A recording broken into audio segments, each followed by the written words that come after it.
आदाब व्यूअर, इस्तकबाल है आपका उम्मीद नामा के शो शेयरिंग अ प्लेट के 11वें एपिसोड में। और आज हमारे साथ जो गेस्ट मौजूद हैं वो हैं हिंदुस्तान के हार्ट थ्रोब, सोशल मीडिया की जान, हमारे साहित्य जगत की शान, लखनऊ की मशहूर होस्ट और उम्मीद नामा की फाउंडर सना उम्मीद। ज़ोरदार तालियां सना उम्मीद के लिए। व्यूअर्स, आप ये हमारा इंटरव्यू पूरा देखेंगे क्योंकि इसमें हम आज बात करेंगे उम्मीद नामा के बारे में, उस उम्मीद के बारे में जिसने बदलने की कोशिश की है कुछ आर्ट के फील्ड में, साहित्य के फील्ड में और अलग अलग जगहों पर। तो जुड़े रहिएगा, आखिरी तक इंटरव्यू देखिएगा क्योंकि आखिरी में है एक एक्सक्लूसिव सवाल जिसका सही जवाब देने वाले को मेरी तरफ से और सना उम्मीद की तरफ से मिल सकता है कुछ भी गिफ्ट हैम्पर। तो आखिरी तक देखिएगा। चलिए शुरू करते हैं। आदाब सना उम्मीद और स्वागत है आपका हमारे इस एपिसोड में और बहुत बहुत शुक्रिया आप हमारे स्टूडियो में आए, हमारे उम्मीद नामा स्टूडियो में, और आपने वक्त निकाला हमारे लिए। तो सबसे पहला सवाल आपके ऊपर ये कि आपको कैसा लग रहा है यहाँ पर इंटरव्यू में आके? बहुत हंसी आ रही है। सबसे पहले तो अक्सर ये होता था जहाँ आप बैठे वहाँ हम बैठते थे और हम बहुत मज़े से सामने वाले से सवाल पूछते थे सब कुछ, पर अब आज जब अभी अचानक से ये हुआ कि बिल्कुल रोल रिवर्स हो जाएगा, तो उस वक्त जब से हम यहाँ पे बैठे हैं एक अलग सा लग रहा है, एक हॉट सीट वाली फीलिंग आ रही है, एक अजीब सी एंग्जाइटी सी हो रही है। सेकेंडली एक सीक्रेट है जो कि किसी को नहीं पता है, हम बहुत चालाक हैं, हम बहुत बड़े फूडी हैं। तो जब हम अक्सर वहाँ पे बैठते थे तो हमें एक लाइन का सवाल पूछना होता था, तो खाना लग जाता था, हम एक लाइन का सवाल पूछते थे, सामने वाला बंदा 15 लाइन का जवाब देता था, तब तक हमारी 1.5 रोटी ख़त्म हो जाती थी। तो आज हमें लग रहा है अगर अभी खाना आ गया तो वो नहीं हो पाएगा और आज हमें उस चीज़ से गुजरना पड़ेगा। तो हम माज़रत चाहते हैं उन सभी से जिनको हमने बोलने के चक्कर में खाना खाने नहीं दी। आज हमें बड़ी नर्वसनेस हो रही है, तो हम फील कर पा रहे हैं कि आप लोग क्या महसूस करते थे। तो ये खाने से सवाल उठता है, शुरू करते हैं। मतलब आपने बताया आप खाने का फूड लवर हैं, आप फूडी हैं। बिल्कुल। तो खाने से ये होता है कि ये आपके दिमाग में आइडिया कैसे आया कि शेयरिंग अ प्लेट शुरू किया जाए? ये कैसे पनपा और इसकी शुरुआत कैसे हुई? जी, इसकी शुरुआत बेसिकली अगर बिल्कुल इसका देखा जाए कि कहाँ से शुरू हुआ, तो घर से शुरू हुआ। हमारे घर की हमेशा से रिवायत रही है कि हमारे यहाँ जब भी दस्तरखान सजता है तो 1 प्लेट एक्स्ट्रा रखी जाती है कि कोई ना कोई ज़रूर आएगा। तो खाना खिलाने का जो शौक़ है वहाँ से आया, और खाना खाने का तो देख के लग ही रहा है कि बहुत शौक़ भरा पड़ा है। तो खाना खिलाना, बनाना, ये सब बहुत शौक़ था। बीच मतलब शुरुआत में जब थोड़े बड़े हुए तो अक्सर ये होता है कि लड़कियों को बोला जाता है आप खाना बनाओ, ये बनाओ वो। हमारे घर में ऐसा कुछ नहीं था और हमारी मम्मी बहुत अच्छा खाना बनाती हैं और मम्मी हमारे लिए जो है रोल मॉडल हैं। तो ऐसे ही देख देख करके सोचा कि कुछ कुछ बनाते हैं, कुछ कुछ करते हैं। और हमारा ये मानना है कि एक अच्छा शागिर्द वो होता है जो जैसी कला सीखे तो सबसे पहले अपने उस्ताद की जो सिखाई गई चीज़ है उसको क्रिटिसाइज़ करे, उसे निगलेक्ट करे। तो हमने वैसे ही मतलब शुरुआत करी। और जैसे मम्मी के खाने में तेल मसाले शायद ज़्यादा होते हैं हमारे कंपैरिजन में, पर हम कम रखते हैं और हमारी टेक्निक्स बिल्कुल अलग होती हैं। जैसे मम्मी का मानना है कि अगर आप चिकन बना रहे हैं तो उसके साथ हल्दी नहीं डालनी चाहिए, और हमने जो जब भी हम बनाते हैं तो हम हल्दी भी डाल देते हैं। तो मतलब ये एक छोटा सा एक एग्जाम्पल है कि हम किस तरीके से जब बनाते हैं। तो हमारा ये कि हमें नई नई चीज़ें बनानी है। फूड में भी आप आर्ट ढूंढती हैं और वो आपको लीड किया? बिल्कुल। हमारा ये भी मानना है कि अच्छा खाना बनाना एक कला है, ये हर कोई नहीं कर पाता है। और काफ़ी सारे खाने भी ऐसे होते हैं, जैसे अगर आप नहारी का ही एग्जाम्पल ले लें तो कई लोग नहीं बना पाते, चाहे वो वही सेम प्रोसीजर वो करें। कुछ हाथ में भी होता है और कुछ ये भी होता है कि आप कितनी डेडिकेशन से कोई भी काम करें। और चाहे खाना बनाना हो, चाहे कोई भी काम हो, जब तक कि आपकी डेडिकेशन नहीं होगी, जब तक आप अपना बिल्कुल सब कुछ उसमें डाल नहीं देते हैं, तब तक वो अच्छा नहीं बनेगा। तो तब से हम कोशिश कर रहे थे और फिर यही हुआ कि इंटरव्यू सब करते हैं, बहुत कन्वेंशनल टाइप के इंटरव्यूज़ होते हैं, माइक पकड़ लेते हैं, सोफास पे बैठ जाते हैं और फिर एक इधर से सवाल आता है, उधर से जवाब आता है, इधर से सवाल उधर से जवाब। तो हम इस चीज़ को थोड़ा बदलना चाह रहे थे क्योंकि नौजवानों के अंदर अक्सर ये चीज़ होती है कि जो भी स्टैब्लिश्ड सिस्टम है उसको वो सोचते कि कैसे बदला जाए। तो ये हमारा भी था, हमने कहा कि कन्वेंशनल तो बहुत हो गया, तो कन्वेंशनल नहीं करेंगे, बिल्कुल घर वाले माहौल चाहिए क्योंकि हम बहुत फैमिली के क्लोज़ हैं, हम बहुत इमोशनल टाइप हैं, आप तो जानते ही हमें बहुत अच्छे से। तो हमारा ये था कि वो एक इमोशनल कनेक्शन बिल्डअप हो, इसलिए हमने सोफाज नहीं रखे, हमने इसमें बैठक रखी। इस तरीके से हमने सब कुछ करा कि जब आदमी बैठे तो उसे लगे कि वो किसी इंटरव्यू में नहीं आया है, किसी एक फॉर्मल स्पेस में नहीं आया है, वो एक सेफ स्पेस में आया है, एक घर की स्पेस में आया है जिसमें वो दिल खोल के बातें कर सकता है, हंस सकता है, सुकून से बैठ सकता है, खा पी सकता है और जो रोज़मर्रा की जो भाग दौड़ भरी ज़िंदगी है उसे थोड़ा सा वक्त अपने लिए चुरा सकता है। तो इस तरीके से ये शुरुआत हुई थी। और क्योंकि आपने सवाल कर ही दिया है तो हम आज इस ये जो आपने हमें मौका दिया उसको बहुत अच्छे से यूटिलाइज़ करना चाहेंगे, आपको शुक्रिया अदा करने के लिए, क्योंकि अगर आप नहीं होते तो उम्मीदनामा यहाँ तक नहीं आता। नहीं, उम्मीदनामा आपकी मेहनत है। नहीं, बात ख़त्म करने दें, ये गलत बात है। तो ये है कि ना ये शुरू होता या शुरू कर भी लेते तो जैसा हमने चैनल बना लिया था तो वो किसी जगह पे नहीं होता। जैसे आपको पता है, चाहे हमारी पर्सनल लाइफ हो चाहे हमारी प्रोफेशनल लाइफ हो, हमारे जहन में जैसे कोई चीज़ क्लिक करती है, जैसे कोई चीज़ हमें ट्रिगर करती है, तो सबसे पहले अगर हम किसी से बात करते तो वो आप है। चाहे जो मसला हो, चाहे फ्यूचर प्लान्स हो, चाहे पर्सनल लाइफ से रिलेटेड कुछ भी हो, तो उसके लिए आज ये जो हमें मौका मिला हम उसको यूटिलाइज़ करते हुए आपको बहुत तहे दिल से शुक्रिया अदा करना चाहते हैं कि आप इतने बेहतरीन इंसान हैं और आप हमारा इतना साथ देते हैं। नहीं, वो कहते हैं ना कि beauty lies in the eyes of beholder, तो बस यही बात है। और ज़्यादा तारीफ़ हो गई है, अगर आपको तारीफ़ ज़्यादा लग रही है तो लाइक करिए और लिखिए कि किसकी तारीफ़ ज़्यादा होनी चाहिए, मेरी या इनकी, ठीक है। तो अभी आगे बढ़ते हैं। जैसा आपने बताया कि आपको फूड से काफ़ी लगाव था, लेकिन आपकी जो पढ़ाई रही है वो आपने पॉलिटिकल साइंस, हिस्ट्री और सोशियोलॉजी में की है। तो एक हिस्ट्री की स्टूडेंट है, एक सोशियोलॉजी की स्टूडेंट है, पॉलिटिकल साइंस की स्टूडेंट है, वो आर्टिस्ट को बुलाती है अपने स्पेस में, आर्टिस्ट को खाना खिलाती है, आर्टिस्ट से उनसे सवाल करती है। तो ये आपकी आर्टिस्ट्री जो लाइफ है, एक ऐसा ग्रेजुएशन का बैकग्राउंड होने के बाद में एक आर्टिस्ट की तरह करना, आपने कोई जर्नलिज्म नहीं किया हुआ है और आपने उसके बावजूद भी आप आर्टिस्ट लोगों को याद दिलाती, क्योंकि इंटरव्यू मुझे ऐसा लगता है कि उनको याद दिलाना होता है कि आपने क्या किया है अभी तक। तो ये सफ़र आपने कैसे शुरू किया और ये ट्रांजिशन जो आया, जैसे मैं अपने बताऊं कि मैं इंजीनियर था और इंजीनियर कुछ भी कर सकता है, तो मैं कविताएं करने लगा, कहानियां सुनाने लगा। तो ये ट्रांजिशन आपके कैसे आया कि आपने ग्रेजुएशन में कहीं और से शुरुआत की थी और आप यहाँ तक? देखिए, जो हमने शुरुआत करी थी, पहले जो आपका सवाल था कि मतलब हिस्ट्री का बैकग्राउंड है, पॉलिटिकल साइंस का, सोशियोलॉजी का, तो ये सब हमारे इंटरेस्ट थे, क्योंकि हमें अक्सर जो सोसाइटी है, जो सोसाइटी के लोग हैं, वो उनका रिलेशनशिप आपस में कैसे, उनकी क्या प्रॉब्लम्स हैं, क्या इश्यूज़ हैं, इनमें शुरू से ही इंटरेस्ट रहा है। तो इसीलिए अगर जिसने भी हमारे इंटरव्यूज़ गौर से देखे हैं वो ये ज़रूर जानते हैं कि हम जब भी इंटरव्यूज़ में सवाल पूछते हैं तो उसमें ज़्यादातर हम कोशिश करते हैं कि सोशियोलॉजिकल पर्सपेक्टिव हो, या उसमें कोई पॉलिटिकल पर्सपेक्टिव से हम बात करें, या फिर हम कोई हिस्टोरिकल बैकग्राउंड की बातें करें। तो जो चीज़ें हमने पढ़ी हैं या जो भी चीज़ें एक्सपीरियंसेस हमारे होते हैं, जो भी हमारी स्टडीज़ होती है, वो हम कहीं ना कहीं पे लेके ही आ जाते हैं। अक्सर हम कनेक्ट करते हैं उन सारी चीज़ों से। जैसे कि अगर हम आपको एक एग्जांपल बताएं, तो जो लोगों की मैथ्स अच्छी है और वो उनको हिस्ट्री पढ़नी पड़ती है, तो वो अक्सर डेट्स जब याद करने की बारी आती है तो कहते हैं अच्छा 1970s में ये हुआ था, उसके 10 साल के बाद ये हुआ था। तो जब वो 10 साल का ऐसे उनके दिमाग में जब एक इक्वेशन बन जाती है तो उनको याद करने में आसानी होती है। तो इसी तरीके से क्योंकि हमने चीज़ें समझी और शायद बाकी लोगों से बेहतर हम सोसाइटी को समझ सकते हैं, इसलिए हमें एक रिस्पॉन्सिबिलिटी लगती है कि हम सोसाइटी को वापस क्या दें। हम यहाँ पे जिन भी लोगों को लेकर के आते हैं, हम यही कोशिश करते हैं कि उनसे हम कुछ ना कुछ ज़रूर सीखें, और उनसे हमारे पास हमारे यहाँ राइटर्स आए हैं, हमारे यहाँ पॉलिटिकल एक्टिविस्ट आए हैं, हमारे यहाँ आर्टिस्ट्स आए हैं, तो इन सब से हम कुछ ना कुछ सीखते हैं और यही हमारा मकसद है कि हम किस तरीके से स्टार्ट करें। रही बात कि ये आर्टिस्टिक और ये क्रिएटिव लाइन में हम कहाँ से, तो ये बहुत पुराना है हमारे ख्याल से। हम जब 10 साल के थे तब हमारे घर में महकता आंचल रखी रहती थी, तो हम वो 10 साल की उम्र से महकता आंचल पढ़ते हुए आ रहे हैं, और वो जो क्रिएटिविटी थी वो वहीं से आई। उर्दू की मोहब्बत, क्योंकि लखनऊ में थे, पुराने लखनऊ में ननियाल है।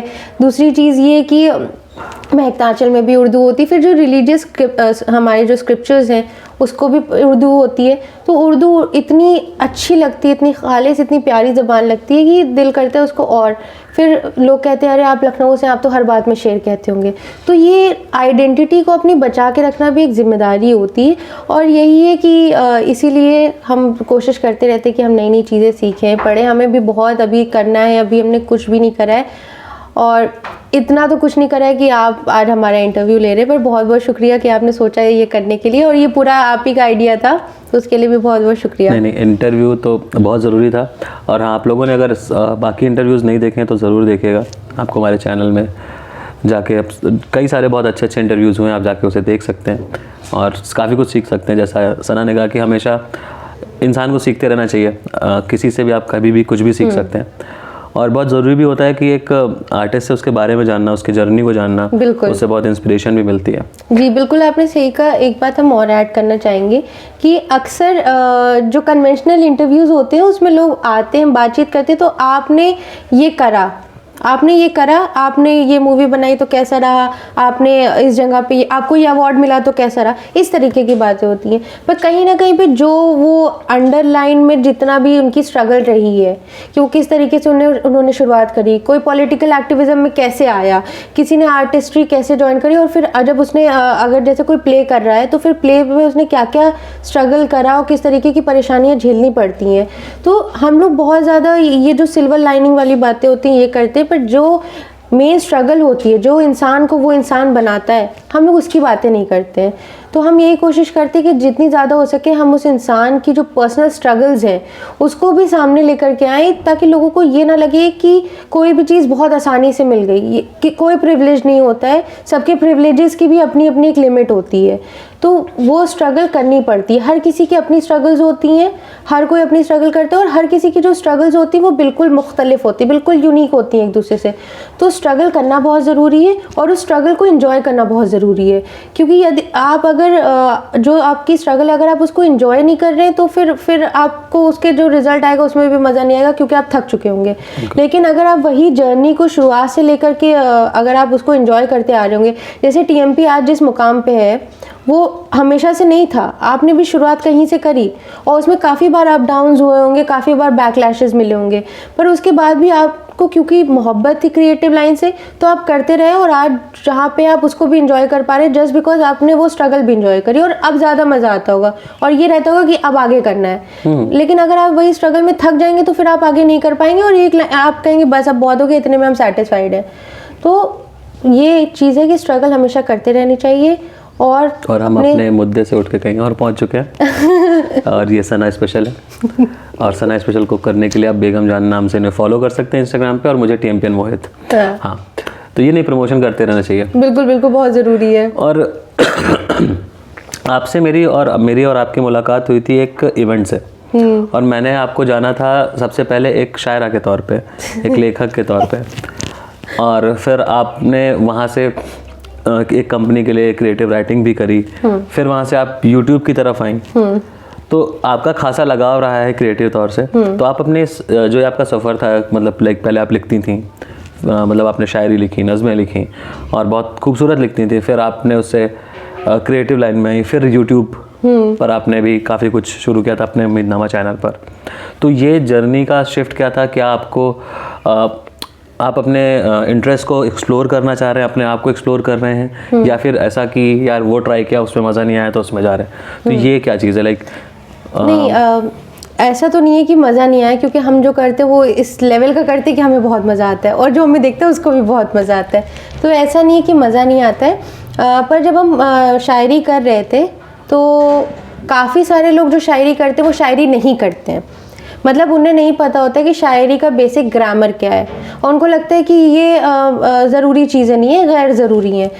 पर ये हुआ कि हमें सेल्फ रियलाइजेशन हो गया, हमें लगा कि नहीं, हम शायरी नहीं कर रहे हैं, और हम कभी शायरा लफ्ज़ भी अपने लिए इस्तेमाल नहीं करते थे, क्योंकि हमें पता था हम वो लेवल के नहीं हैं। पर फिर हमें ये सेल्फ रियलाइजेशन भी हो गया कि हमें ज़्यादा पढ़ने की ज़रूरत है और ज़्यादा सुनने की ज़रूरत है। लिखना बाद में आना चाहिए, पहले पढ़ना आना चाहिए। काफ़ी लोग सोचते हैं कि पढ़ना तो छोड़ो, लिखते हैं, क्योंकि हम लिख सकते हैं, सब लिख सकते हैं, सबके बहुत अच्छे अच्छे ख्याल होते हैं, और मतलब इंसान का दिमाग ही इतना अच्छा होता है कि उसमें ख्याल काफ़ी खूबसूरत आते हैं, तो वो तो कोई मसला नहीं है। पर जब आप कोई चीज़ लिखते हैं तो अगर आप शायरी लफ्ज़ इस्तेमाल कर रहे हैं तो उसका मतलब है कि आपके ऊपर बहुत बड़ी जिम्मेदारी है कि आप वो मयार तक पहुँचें। तो हमें ये रियलाइजेशन हुआ कि हम उस मयार तक नहीं पहुँचे, और इसलिए हमने उसको बंद कर दिया। और उसके बाद इतना रियलाइजेशन हो गया कि हिम्मत नहीं हुई कलम उठाने की, जबकि हम अभी भी कुछ कहानियाँ लिख देते हैं, क्योंकि हमें ये लगता है कि शायद कहानी हम ज़्यादा अच्छे से लिख सकते हैं। और कहानी का भी ये रहता है कि कभी बहुत ज़्यादा उस जोन में पहुंच गया, तो हम जोन वाले राइटर हैं, हम जब जोन में पहुंचते हैं, आप कभी ये मसला है, तो हम जब जोन में पहुंचते हैं हम तब लिखते हैं। तो ये रहा। फिर हम उससे क्रिएटिव कंटेंट राइटिंग करिए, तो फ्रीलांसिंग ये रहता है कि घर से बैठे अगर आपको काम मिल रहा है, अगर पैसे मिल जाए तो बहुत अच्छा है, कोई देता नहीं है वो अलग बात है। हमने काफ़ी जगह पे फ्रीलांसिंग करी, काफ़ी जगहों का पेमेंट बचा हुआ है, अगर देख रहे हैं आप लोग तो प्लीज़ पेमेंट उसको रिलीज़ कर दीजिए। तो फ्रीलांसिंग करने लगे बिकॉज ये है कि हम हमेशा से इंडिपेंडेंट होना चाहते थे, हमें घर से पैसा लेना पसंद नहीं है, दो हम अभी भी लेते हैं पर हमें घर से पैसा लेना नहीं पसंद है। तो हम ये चाहते हैं कि हम हमेशा इंडिपेंडेंट रहें, चाहे इकोनॉमिकली हो या इकोनॉमिकली इंडिपेंडेंट होना किसी के लिए भी, चाहे वो मर्द हो या औरत, औरतों के लिए ज़्यादा होता है ये हकीकत है, पर चाहे मर्द हो चाहे औरत उसके लिए इकोनॉमिकली इंडिपेंडेंट होना बहुत ज़रूरी है। क्योंकि फिर आप जो अथॉरिटी होती है डिसीजंस लेने की या किसी भी चीज़ का जो इख्तियार होता है वो आप अपने हाथ में रख सकते हैं।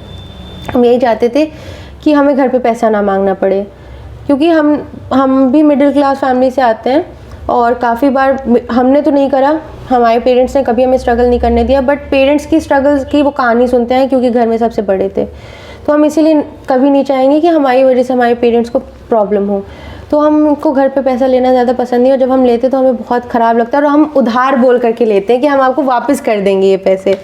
तो ये रहा, इसलिए हमने कंटेंट राइटिंग स्टार्ट करी थी और करी हमने काफ़ी न्यूज़पेपर्स, एक दो न्यूज़पेपर्स के लिए भी करी और ये भी, और अभी भी थोड़ा थोड़ा कर रहे हैं। उसके बाद यूट्यूब का ये था, ये सारी फील्ड्स इतनी हमने इसलिए चुनी क्योंकि हमारा ये कि हमें हर चीज़ करनी है, हर चीज़ करनी है, हर चीज़ जो दिख जाए, जो हो रहा है, जो करना है, सब में हाथ देखना है। बस एक मतलब ये है कि जब इस दुनिया से जाएं तो ये रहे कि लोग जाने कि हाँ कोई था। इसलिए हम चाहते हैं कि हम किताब भी लिख लें, ये हमारा एम है कि हम एक किताब लिख करके जाएं कि हमारे जाने के बाद लोग उसे पढ़े तो कहें हाँ ये कोई राइटर थी।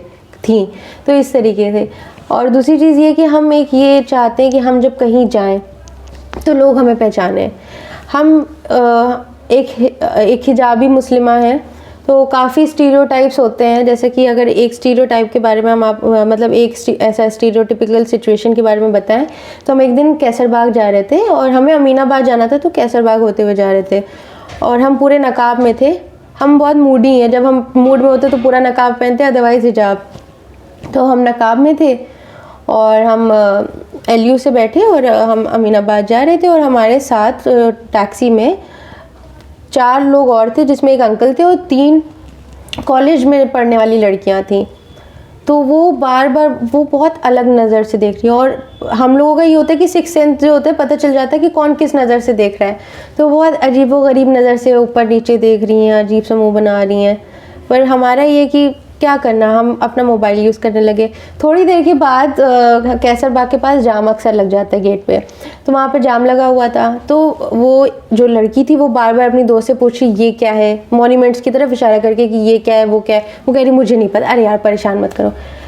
देन आई थॉट कि Sana this is your chance, grab it, अब ये तुम्हारे पास ये मौका है, इसको जाने मत दो। बस हमने फिर शुरू करी। हमने कहा ये साद अली खां का मकबरा है, ये सफ़ेद बारादरी है, ये मरमरी पुल है यहाँ।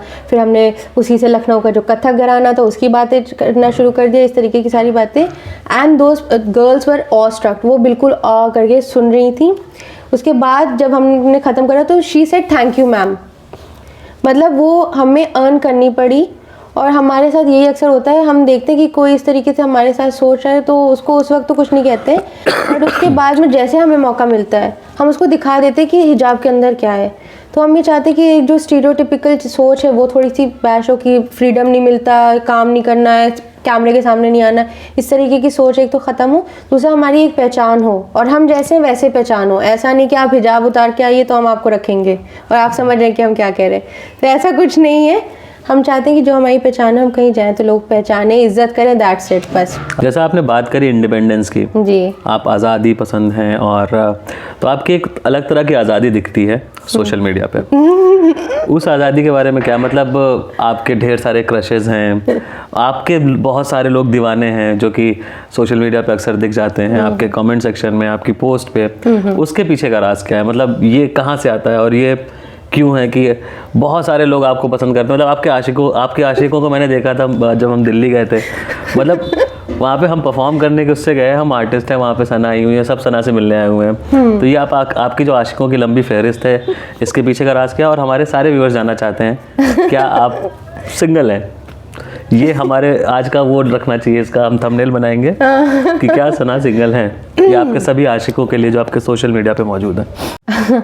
देखिए हम मेंटल हेल्थ को बहुत ज़्यादा इम्पोर्टेंस देते हैं और हम नहीं चाहेंगे कि हम कोई ऐसी बात कहें कि किसी की मेंटल हेल्थ ट्रिगर कर जाए।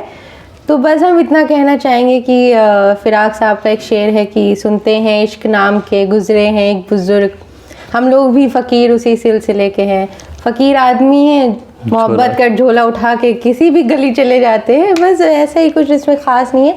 बाकी ये है कि मजाक से हट के अल्हम्दुलिल्लाह बहुत ज़्यादा लोग मोहब्बत करते हैं, बहुत ज़्यादा लोग मानते हैं, बहुत इज़्ज़त करते हैं और हमें लगता नहीं है कि हम इस काबिल हैं और हमारी मतलब हमने कुछ ऐसा करा भी नहीं, हमारी एज भी बहुत कम है, पर उसके बावजूद बहुत मोहब्बत करते हैं लोग और आप लोग इतना सपोर्ट करते हैं तो उसकी वजह से भी लोगों को लगता है कि हाँ अगर ये साथ खड़े हैं तो शायद कोई बहुत ही अच्छी इंसान होंगे। तो कुछ आप लोगों का भी इसमें इनायत है और कुछ ये भी है कि लोग बहुत अच्छे मिले हैं, किस्मत अच्छी है हमारी। तो सभी का बहुत बहुत शुक्रिया जो इतनी मोहब्बत करते हैं, बस यही और कितने प्यार से इसे कहते हैं अच्छा इंटरव्यू लेने वाला। जब उसका इंटरव्यू होता है तो आप देखिए, समझिएगा, क्रोनोलॉजी समझिएगा। इन्होंने कितने प्यार से हमें भटकाया और हमें भटका के एकदम फिलॉसफी में लाके छोड़ दिया। सही है, ऐसे ही इनके फॉलोअर्स मम्मी पापा भी देखेंगे इंटरव्यू, नीचे बैठे अगर लाइव हो रहा होता तो अभी चप्पल अप्पल आ चुकी होती, फ्लाइंग चप्पल। कोई बात नहीं। तो इसी से लीड करना, इसी आपके जवाब से लीड करना चाहूँगा मैं कि आप मतलब आपके बारे में कहा जाता है कि आप कोई जादू टोना करती हैं, तो आपसे जो एक बार में बात करता है वो आपका फ़ैन बन जाता है। मतलब मेरे कुछ दोस्त, मैंने उनको आपके पास कुछ काम की वजह से भेजा और मैं देख रहा हूँ मुझसे बात नहीं हो रही, आपसे एकदम मतलब ऐसे हो रही। तो वो क्या मंत्र है, हमें भी बता दीजिए तो हमारी भी ऑडियंस थोड़ा बढ़ना शुरू हो जाए। अच्छा, ये जादू टोने वाली बात हमें पहली बार पता चली।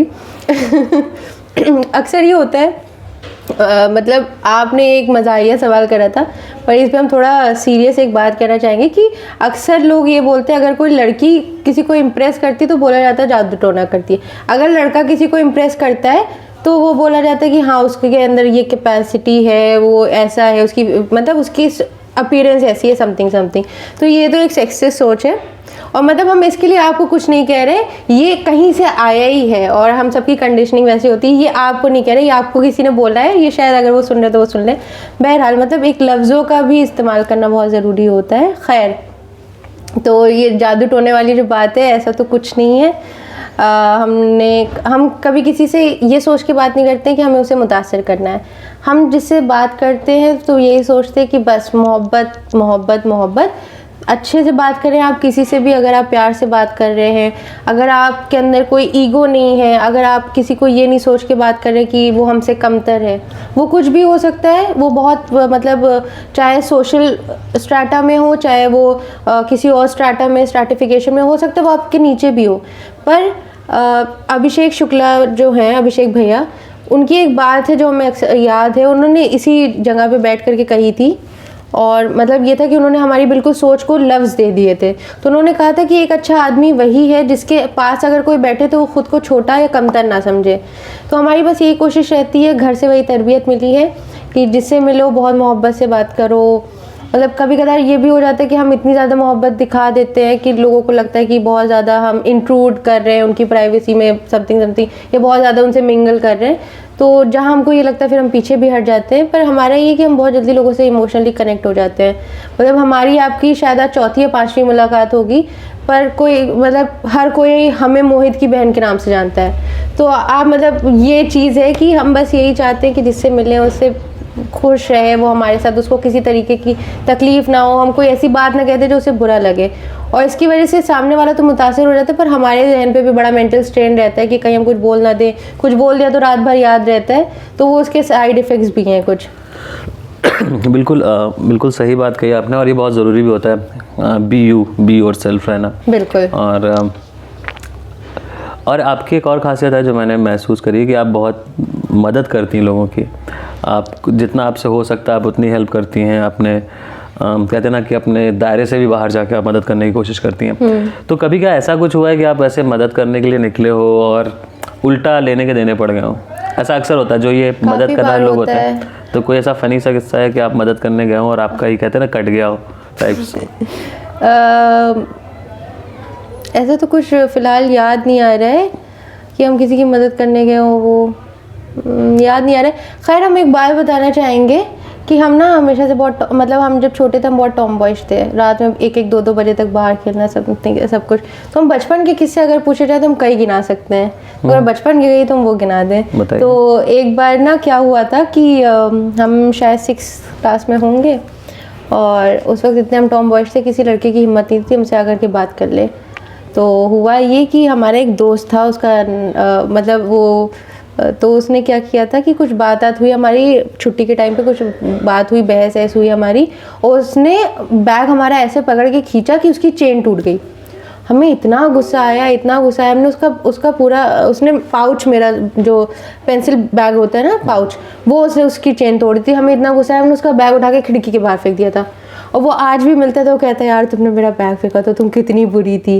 मतलब मोहल्ले में अगर कोई भी लड़का या कोई भी अगर किसी को परेशान कर रहा है, लड़की को, कोई, हमारे मोहल्ले में 2-3 बॉयज़ हॉस्टल थे, लड़के अक्सर इधर उधर घूमते रहते थे बिल्कुल। तो लड़कियां अगर निकलती कोई कुछ बोल देता था ना तो हम पहुंच जाते थे साइकिल उठा के, वो कबीर सिंह की तरह बिल्कुल पहुंच जाए और उससे बोले क्या बदतमीजी है वो। मतलब बहुत ज़्यादा मतलब ये सब बहुत, और आज भी करते हैं, ऐसा नहीं है। पर ये कि आप थोड़ा सा ये नहीं मोहब्बत बांटनी है, शांति का पाठ थोड़ा पढ़ लिए, लेकिन हाँ अगर कोई परेशान करता है तो आज भी हम उसको छोड़ते तो नहीं है। बहुत बढ़िया, सही है। मतलब सच के खिलाफ, मतलब आपका जहन, आपके अंदर का गलत नहीं बर्दाश्त है, बिल्कुल। और ये बहुत ज़रूरी भी होता है कि बहुत कम लोग होते हैं जिनके अंदर रीढ़ की हड्डी होती है कि वो स्टैंड ले पाएँ किस चीज़ के लिए। स्टैंड लेना ज़रूरी है, वो आपका स्टैंड है, आपको लेना चाहिए। और ये शायद हमें ही सिखाया गया, हमारे हिंदुस्तान ने हमें ही सिखाया है स्टैंड लेना। अभी आपको एक मैं सदी का सबसे बड़ा सवाल है, सदी के 2-4 बहुत बड़े बड़े सवाल हैं। पता नहीं क्यों मुझे सबसे पहला कि पता है मुझे अच्छे दिन कब आएंगे। दूसरा है कि मतलब हमें अच्छा कंटेंट देखने को कब मिलेगा। अभी तक बुरा कंटेंट दिख रहा है। शायरी वाली जो दुनिया में जो एक चल रहा है उसमें अच्छा कंटेंट जो समझदार लोग समझ गए। एंड तीसरा सबसे बड़ा सवाल इस सदी का, वो बाद में करते, पहले 2 के जवाब हम दे देते ना। नहीं ये सवाल यही है, ये तो दोनों इज लाइक माहौल बना रहे हैं। तीसरा और सबसे अहम सवाल, इस सदी का सवाल, इस पूरे जहान में सबसे बड़ा सवाल जो सबसे ज़रूरी है, हम दोनों में यानी सना और मोहित में सबसे ज़्यादा क्यूट कौन है? तो इसका जवाब आप दीजिए, तो बाकी हमारे व्यूअर्स कमेंट्स में बताएंगे। अच्छा, ये आपने सवाल बहुत अच्छा एक पूछा था, हम चाह रहे कि वो ज़ाया ना जाए।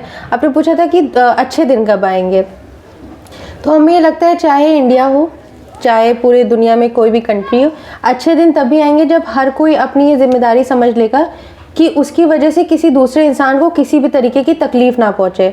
जब वो अपनी ये जिम्मेदारी समझ लेगा कि वो किसी को भी परेशान नहीं कर रहा है या उसकी वजह से किसी को भी, और तकलीफ़ ये कि तकलीफ़ सिर्फ जिस्मानी नहीं होती, तकलीफ़ जहनी भी होती है। और हमारा ये मानना है कि जहनी जो तकलीफ़ होती है वो जिस्मानी तकलीफ़ से कई ज़्यादा तकलीफ़देह होती है।